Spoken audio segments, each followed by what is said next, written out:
আসসালামু আলাইকুম। আমরা একটা স্যামসাং A13 5G ফোনটার পাওয়ার বাটনের যে লাইনটা,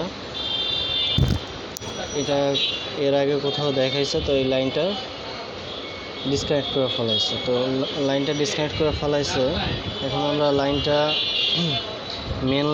মেন কানেকশন যে জায়গায়, ওই জায়গা থেকে করার ট্রাই করলাম। তো ফোনটা এই জায়গায় ভ্যালু দেখাইতেছে, কিন্তু ফোনটা সুইচ কাজ করতেছে না, পাওয়ার অন হইতেছে না ফোনটা।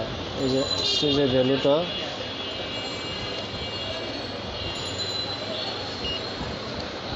মিটারের দিকে ধরো,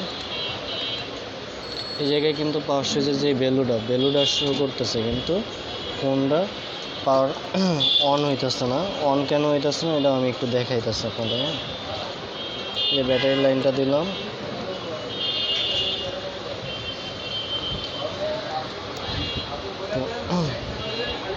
তো আপনারা সবাই জানেন যে পাওয়ার সুইচে একটা ভোল্টেজ আসে, 3.6 বা 7 ভোল্টেজ আসে এটা পরে। তো এই ফোনটা এই জায়গায় ভ্যালু আছে, কিন্তু ভোল্টেজ আসতেছে না।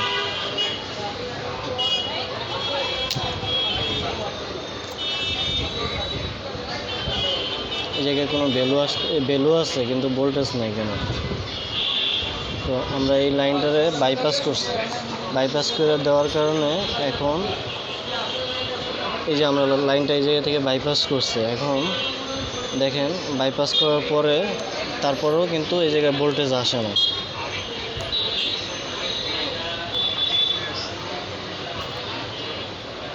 ভোল্টেজ নাই। এখন পাওয়ার সুইচটা চাপ দেন মিটার দিকে। হ্যাঁ, এই যে ঠিক আছে, ওই যে ভোল্টেজটা চলে আসছে, ফোন রানিং হয়েছে। এখন আপনাদের আমি ফোনটা চালু করে পুরোপুরি দেখাইতেছি।